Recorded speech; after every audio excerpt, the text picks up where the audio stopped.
Hello, welcome to another edition of the Pace Report. I'm Brian Pace. Before I begin, please like, share, and subscribe to my videos both here on YouTube and Vimeo. And also, please go to my website, thepacereport.com, for my weekly column as well as my past segments. And feel free to leave comments on the content that you see here on the Pace Report. Chilean saxophonist Melissa Aldana is back with a vengeance. In fact, for the last decade, she has led her trio, and now she's ditched her trio to form a brand new quartet. In fact, her brand new record, Visions, is now on the Motema Records label. And on this recording, she introduces her quartet, as well as she writes compositions in honor of the great artist Frida Kahlo. Now, tonight here on the Pace Report, you're going to see highlights of a personal solo performance performed at the Daddario Studios here in New York City. And we actually had a chance to break bread to talk about this brand new quartet. Talk about how artist Frida Kahlo inspired her to write this music, as well as talk about her role as a band leader as well as a composer. So sit back, relax, and enjoy highlights of Miss Melissa Aldana performing live at the Daddario Showroom Studios here in New York City as part of the Pace Report here in New York City.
You know, it's been a long time since we've done this. I think the last time we did this was like over 4 years ago.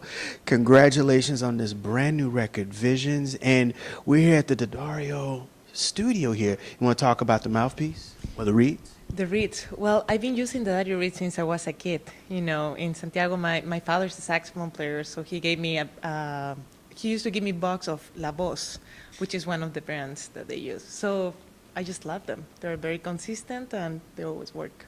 What makes this brand so great for your sound and your saxophone? Well, they always work, you know, so it really takes a lot of wasted time trying to find the perfect reed and, you know, just making the horn work. Well, you have a lot to celebrate. One, you're getting ready to go on this massive tour, and you have this brand new record, Visions. And from my understanding, this was really work that you were commissioned to write in honor of Frida Kahlo. Yeah, last year I won a commission from the Jazz Gallery to write a set of full new music, and I decided to do it on Frida Kahlo, who is an artist that I have admired since I was a kid. I used to do a lot of painting, and I used to transcribe, trying to imitate the paintings with oleo. when I was a kid. So Frida it seems like the perfect option to explore something new and try to find some different kind of inspiration when it comes to writing music. I understand that the suite was written in 3 or 4 parts. 6 parts. 6 parts. Mm-hmm. 6 parts. Explain. Uh, well, the first tune is called Visions, which is the name of the suite, and after that, it's followed by a tune called Frida, which is my interpretation of Frida's character. Then is another one by Diego, and then the third tune is actually based on a fiction story. And this is when Frida was a kid. She had an accident, and she was in the hospital about to die. And at some point, she sees this tunnel with the light, and she sees a ghost at the end that offers her eternity, die and be peaceful, or told her everything that is going to happen during her life. So the two mostly talks about the life options that we do, And this ghost kept appearing throughout Frida's life every time that she was about to die. Keep reminding her that she could go to eternity and be happy, or she will have to stay alive and, deal with everything, pain, meeting Diego Rivera, losing a child, family issues, etc. How were you able to envision the work of art to composing this suite? Well, I was trying to think about the personality of each one of the characters in her life, So, for example, the third movement of the suite that is called Diego, I was trying to see how can I, interpretate with music what I felt throughout just reading how he was, So one of the descriptions was that he was this huge man that walked like this, and he was going to paint murals. So I was thinking well, maybe a rhythm of 6/8 will kind of describe the feeling of this fat man walking around, So it's mostly just about my interpretation and how put that into music, Also, for example, for Frida, the second movement, the tune has a lot of layovers, a lot of counterpoint, a lot of, it has an intro, then it has a main melody, and then this develops, and then this goes into a interlude, and it's a lot of changes, kind of trying to put into music how her life was, which was very complex. Is being a female playing jazz in a male-dominated industry kind of the parallels that Frida went through her art as a woman in the night? Well, she did have some conflicts with Diego, but also the art world also. Yeah, well, I didn't choose Frida because she was a female to start with, she was the first artist that came in mind. I have been always fascinated by her work and by the honesty of her work, It seems like every portrait or every painting is related to something that happens to her in a very personal level. So that is the way that I get the inspiration from her, more than actually just being a female in a male-dominated world, which is part of her life itself, but it wasn't the main inspiration I took from her.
Tell me about the band. This quartet is we always associate you with the trio, but now you with this quartet. Tell me how this band has expanded your musical scope as a composer and as well as a saxophonist. Uh, well, the reason why I stopped playing trio is because it felt that was the time to move on. You know, I played trio for so many years because as a saxophone player, you are so naked in front of the stage. You know, you really have to have a strong sense of melody, harmony, and have a deep understanding of how to play with the rhythm section. So that is why I stood with trio for quite a long time, you know. And when I started playing quartet, it took me a minute to find the right people that I wanted to play with. I kept Pablo since he had the gig for life. You know, I've been playing with him since, yeah, for many years. And then I wanted to choose some other people that would really inspire me and make me think differently outside of the box. So that is how I hired Sam Harris, who is a very unusual piano player, and then Tommy Crane on the drum, who is another drummer that I had admired for many years. And the reason why I started playing quartet too is because I wanted to grow with compositions, you know. And one thing that I figured out is that I was already hearing a lot of harmonization, a lot of, you know, orchestration in the music, you know. So it was just a matter of finding the right piano player for it. You know, that's pretty much a very, very different approach to the music, because sometimes, you know, a quartet, quintet, or even a sextet can add a dynamic to what you're trying to portray musically. Did the musicians have a hard time playing some of this music, or did it kind of organically come together? It organically came together. You know, I don't like to dictate things to a musician, what they should play. And I'd rather have musicians that are open-minded and that like to take chances, you know, and that will kick my ass every time and will try to make the music go in a lot of different places, you know. So I just gave them the lead sheet, which is already very complex. It has a lot of indications, but at the same time, I always give them the freedom to just do whatever they want, and I love when they do that. Melissa, you have really adapted to being here in America, New York. What are some of the things that you've had to do as a musician and as a band leader to perfect or constantly perfect what you're doing as both a band leader as well as a composer and also a person who also plays with other musicians on the side? I think I stay strong with what you believe you should do as a musician, you know, and not trying to fit into something, you know. I always believed that I had to play trio, so that is what I did.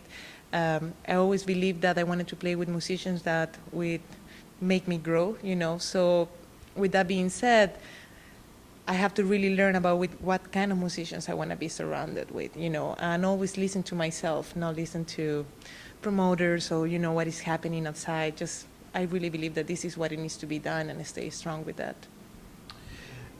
Writing and practicing. What are you doing now versus when you came to America? I mean, I know that musicians also have that balance of personal life, family life, but how do you keep everything in the mix? Well, things haven't changed much. Like, I still try to practice as much as I can and write every day, you know. But I think that it's more of, you know, it's more a sense of awareness of what I'm practicing, you know, a more direction. I have, you know, kind of a clear idea of what sound I'm going for, you know. So when I'm practicing long tones, I'm really thinking about what is the sound that is coming out. Do I like it? I don't like it, you know. Same when I'm practicing technique, I'm practicing something that involves a lot of thinking, you know, and has a purpose that something that I'm trying to get better at and I don't feel comfortable with, you know. So it's basically kind of the same thing that I've been doing since I went to Berkeley. You know, when you came to New York, one of the first people that you encountered who's a mentor to you is the great George Coleman, who's an NEA jazz master. And I have to ask you, at this point in your career, how has George continued to mentor you, and what are some of the things that you have done in your technique and even in your personal life that has continued to keep you evolving as a musician?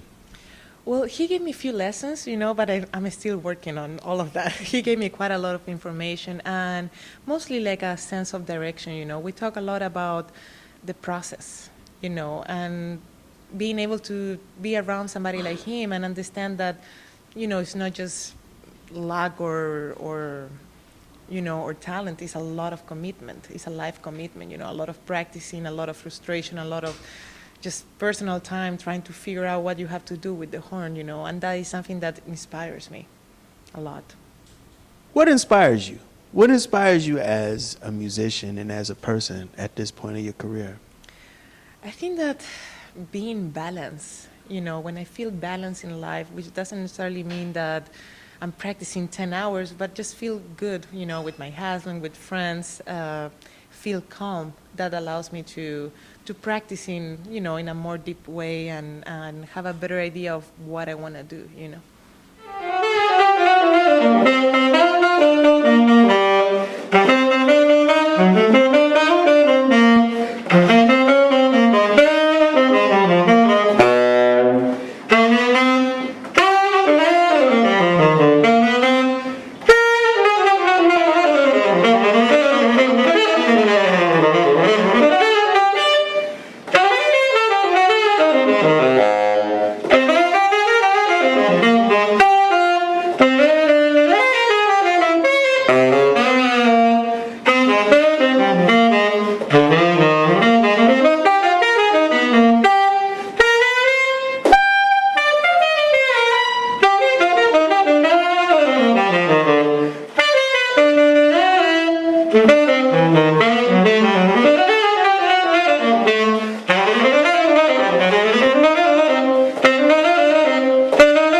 The artwork. The artwork is, we're talking about art and we're talking about visions and Frida Kahlo. Tell me about the cover on this recording. Yeah. So when I got asked to the commission and I decided I will be on Frida, I asked Cecile McLaurin-Salvant to do the flyer for the concert. She's a very close friend of mine, and I love her art, so I was like, why not? And then when the whole idea of the album came out, she was the first person I had in mind. Besides respecting her so much as a musician, as a person, as a friend, she's such a creative artist, in every sense. So I asked her to do the cover of the album. She sent me a few drafts in the beginning that she wasn't happy about it, but I remember this was the day that she won the Grammy for her last album, which I played one of the tunes, The Window. And she was on the plane and she said, like, Melissa, I got it. This is the cover. So she sent it to me, and just perfect. I think this inspired on the two Fridas, so one of the Frida had the saxophone blowing through Frida's heart. Being in America, how have the people in your homeland in Chile, how have they responded to your success? And have you played Chile since all the success? Yeah, I have played a few times in big festivals. I go there every year, so I always get the chance to play with local musicians and play in jazz clubs there. But I have to say I feel a lot of support from my country, from the fans up there. Every time I play there, I sell the most CDs during the year. People is constantly writing and following what I'm doing, even though it's not a country that is jazz is in their blood, but it's a lot of awareness about what I'm doing. So I feel very thankful for that. Has some of your music from your native country crept up in some of your compositions or even some of the rhythms in your music? Not necessarily, but I will say more harmonically speaking, coming from the Brazilian background, and also it's a singer-songwriter called Spinetta. He plays mostly rock and fusion, but he has a beautiful sense of harmony and melody, and I think that I took a lot of things from listening to him in my childhood. That'll do it again for another edition of the Pace Report, reporting live here at the Daddario Showcase Studios here in New York City. I'd like to personally thank the staff and management here at Daddario for their warm hospitality, also the wonderful staff at Motema Music, as well as Jason at Red Cat Publicity, also the talented Melissa Aldana. Please make sure you go out and buy her brand new CD, Visions, which is now available on Motema Records, as well as iTunes and Amazon.com. Please visit my website, thepacereport.com, for my weekly column, as well as my past segments. Until next time, remember, if it's in the groove, it'll make you move. Till next time, peace.